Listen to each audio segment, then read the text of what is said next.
back, Ayurvedic enthusiasts, to our presentation on Rakta Dhatu. So I'm going to kind of assume that you did the Rasa Dhatu section. If you haven't, you might want to go back. We're going to go through each Dhatu in the 7 parts of this program. But if you're just looking at Rakta, that's cool too. So Rakta Dhatu is our blood.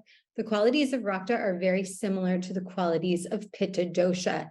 Hence, this is why sometimes in the text, they're using the terms simultaneously. It was at one time common knowledge that there were 3 dosha, and sometimes they considered that there were 4 dosha, the 4th one being Rakta. However, that was challenged over time because of the fact that Rakta does not invade other tissue, however, dosha does.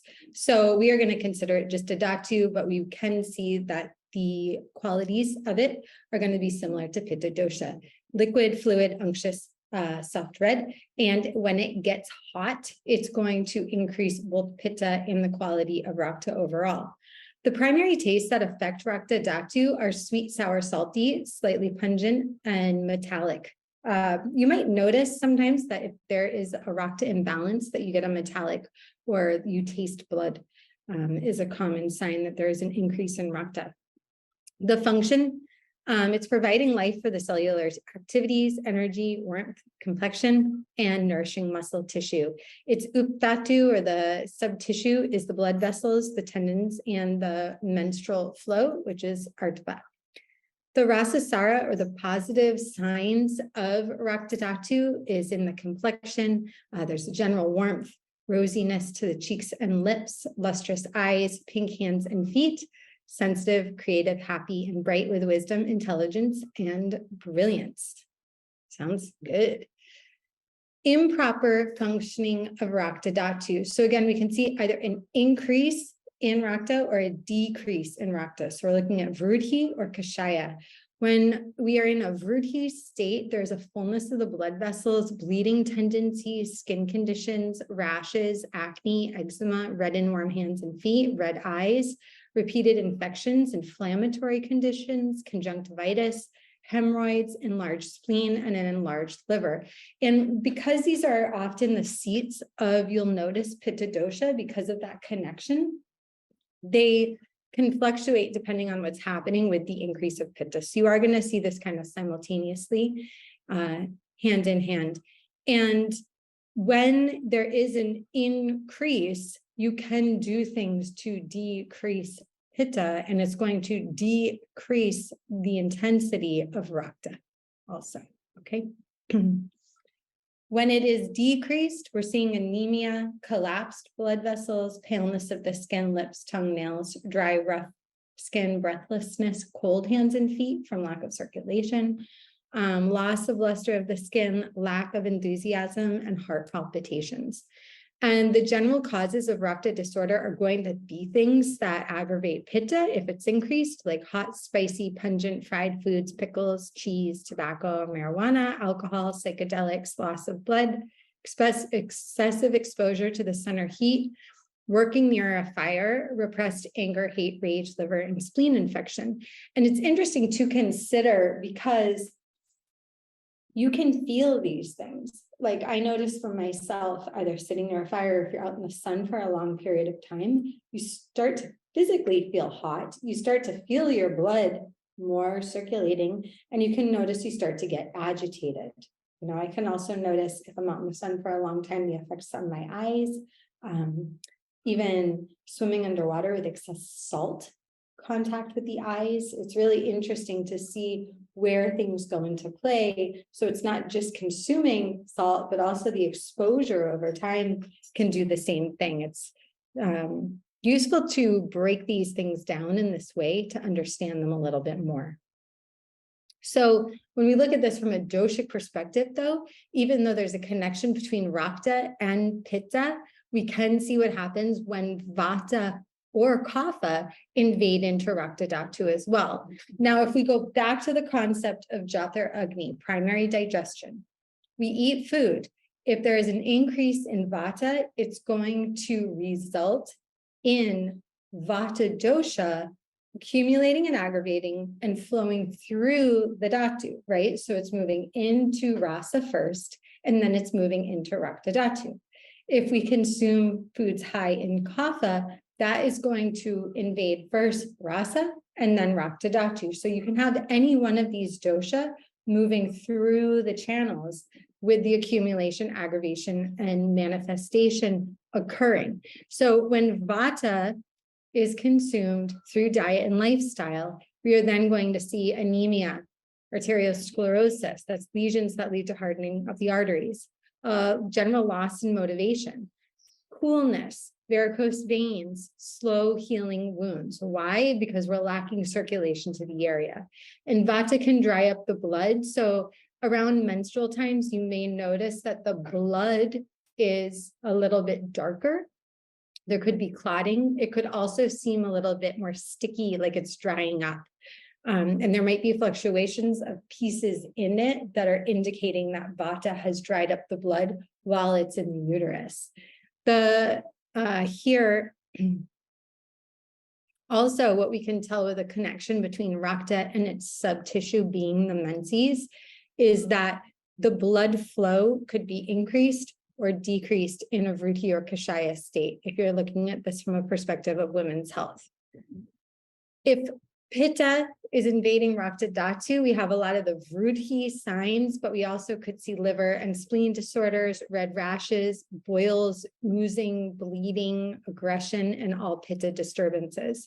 And if Kapha invades Rakta Dhatu, we've got large blood cells, low hemoglobin, arteriosclerosis, buildup of fats, cholesterol and other substances in and on the artery walls, congestion and blood clots, because there's a blocking then that's happening, right? If it's becoming obstructed.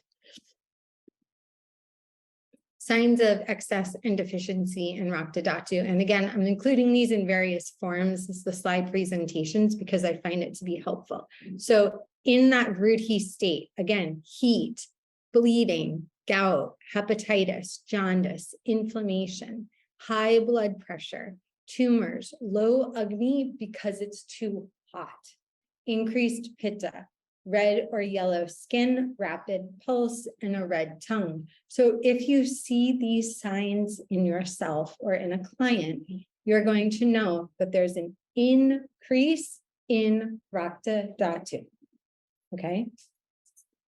If you see low blood pressure, pale skin, anemia, tight tendons, the person's easily startled, they have dry, rough skin, increased Vata, slow pulse, pale tongue, there's a decrease in Rakta Dhatu.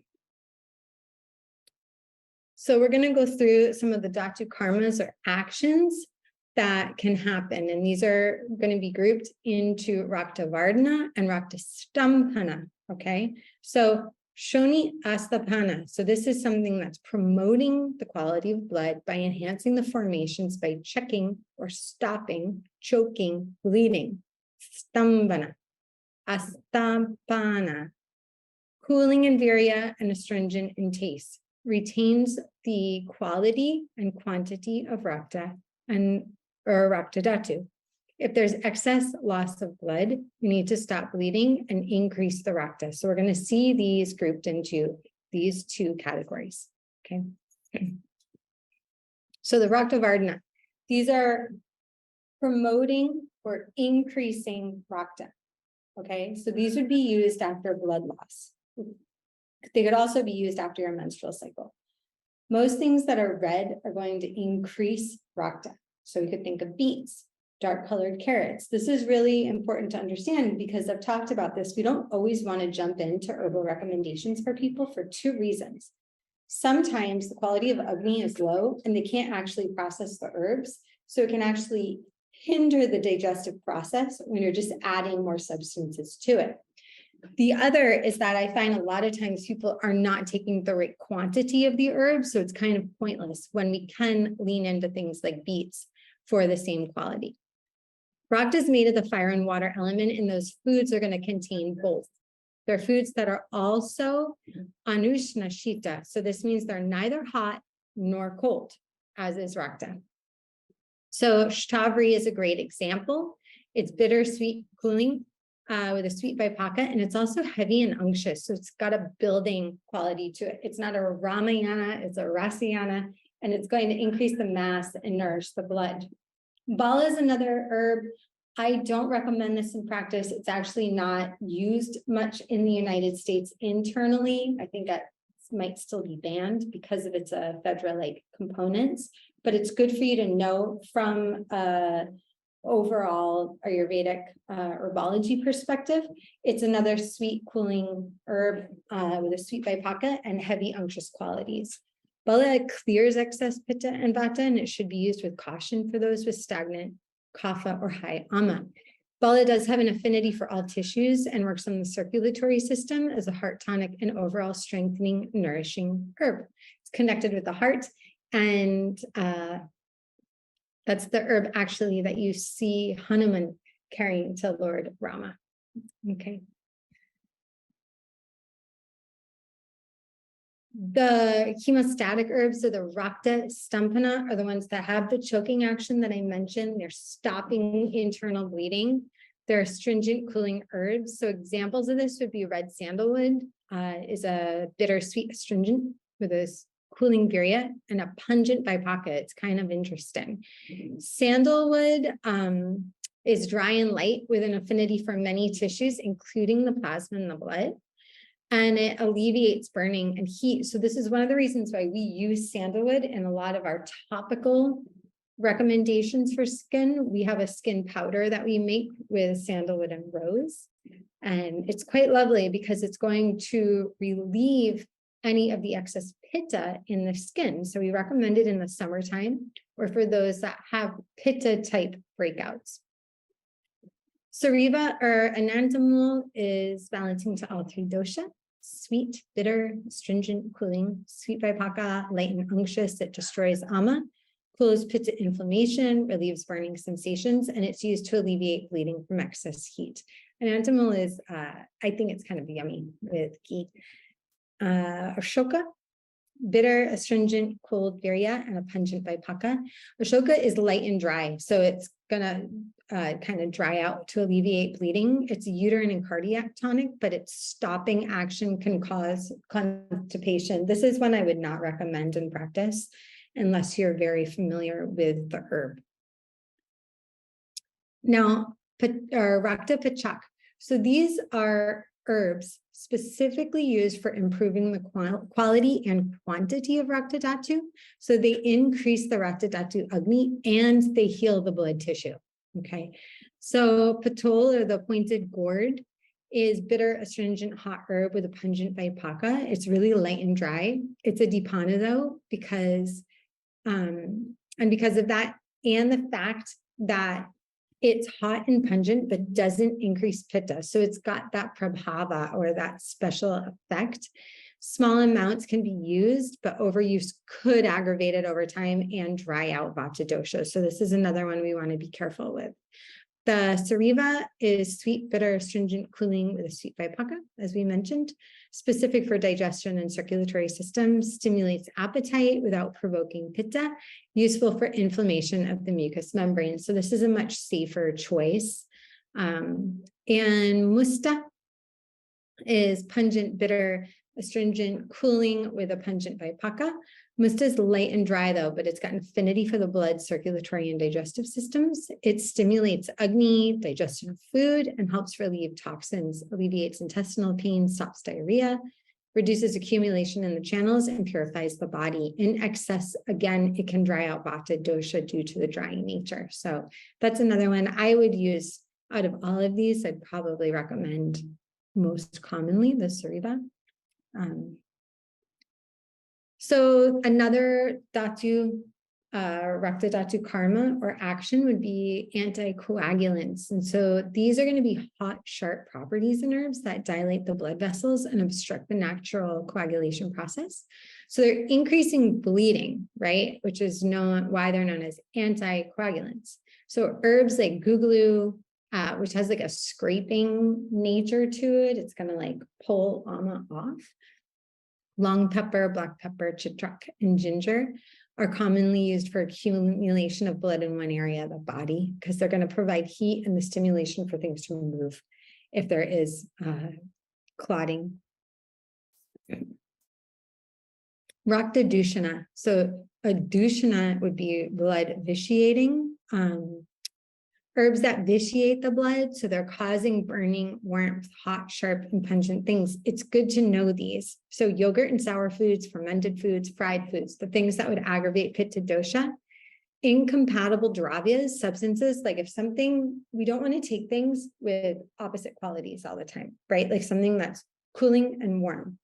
Vitiate the blood more in comparison to only pitta. Air conditioning is another thing like that. So use of hot and cold substances after each other, like drinking alcohol while entering air conditioning, or staying in the sun a long time and then enter air conditioning. Sitting in air conditioning on hot days, eating hot food with a cold drink. Those would all be Rakta Dushana. Repeating exposure to these conditions often create chronic pitta, Rakta imbalance that can only be treated through Rakta moksha or bloodletting, which we don't practice, but they do in India with Panchakarma. Strict avoidance of vitiating lifestyle practices should be recommended. So if you know someone and you're looking at their food chart and you're seeing an increase of pitta essentially, and it's not making sense, you should consider these incompatible substances. Like air conditioning is a big one. If someone's out, we see it here, we move in and out of hot and cold, like the grocery store, the bank is freezing. I went to the dentist, it was super cold, super hot outside. You want to be aware of that and bring something to cover up. And know that there might be a spike in pitta and Rakta imbalance at that time. What are blood purifiers? So these are Rakta prasadana. So blood purifiers clear excess pitta and accumulated Rakta, but they can also be used for skin diseases. So red sandalwood again, musta again, sariva again, and then licorice, which is sweet, bitter, and cooling with a sweet vipaka. Heavy and moist, it nourishes all dhatu. The demulcent action softens and moves pitta, and vata, helping with gentle purification. Licorice is contraindicated for some conditions, so I wouldn't share that without doing a little bit of research. Those of you working with me in mentorship, and I recommend it to any practitioner working with clients, I have them do a very clear chart, spreadsheet of anything that the client's taking, whether it's herbal, pharmaceutical, so that then we can just understand it more and see if there's any possible interactions before we would recommend an herb. And so that's something that you might want to consider. And also consider if you're self-treating yourself, that we see sometimes people taking strange combinations of things, and you might want to just look it up. You know, herbs can have different effects. They are medicine. So tonic therapies that increase Rakta Dhatu as a review for vata: amlaki, ashoka, shatavari, ghee, turmeric, molasses, raisins. These are blood tonics. For pitta, we're not trying to increase Rakta Dhatu. And for kapha, we've got cayenne, garlic. Radishes are all blood stimulants. For purifying or clearing Rakta Dhatu, this would not be applicable for vata, but for pitta, we'd be looking at cooling alternatives like echinacea, dandelion, kukti, gentian, gotukola, red clover, burdock, or hemostats like ashoka, red raspberry, mangista, and lodra. So I put on here some Western herbs, and it's useful to consider if you feel like you need to clear the blood. Maybe just recommend dandelion leaves, right? Or red clover tea, like things that are growing locally if you're in North America. It's different here in Puerto Rico. And for kapha, circulatory stimulants would help reduce or clear excess purifying Rakta Dhatu, like garlic, cayenne, ginger, cinnamon, guggulu, turmeric, or channel clearing herbs like guggulu and garlic. And treatments outside of that we would consider for Rakta Dhatu. So if someone has vata in Rakta, we would look at opposite therapy for the cold, dry, light tendencies of vata. So decreasing bitter and astringent foods, pungent foods, cold and dry foods, slowing down, establishing daily routine, doing oils internally and externally. So maybe increasing, taking some ghee and doing oil massage. We've got a free oil massage handout that you're more than welcome to share the link to your clients if you'd like to. Increasing warmth, focusing on regularity to build regularity. Opposite therapy for pitta, for the hot, oily intensity. This would be decreasing pungent, salty, sour, fermented foods, reducing competition, decreasing excess heat, high intensity activities, and calming and cooling practices to slow down, okay? Especially in the summertime. And opposite therapy for the slow, heavy dampness of kapha would increase decreasing sweet, sour, salty, cold, heavy food.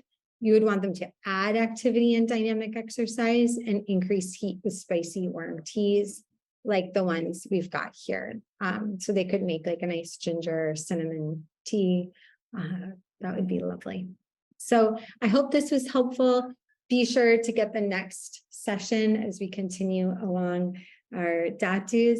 And if you have questions, reach out. If this information is new to you and it seems overwhelming, we can book a private session. We do study sessions. We also would recommend taking the Principles of Health course if you have not, or consider joining us with Dr. Amruta in the 500-hour program. So thanks a lot, guys. Stay tuned for more. Have a great day. Peace.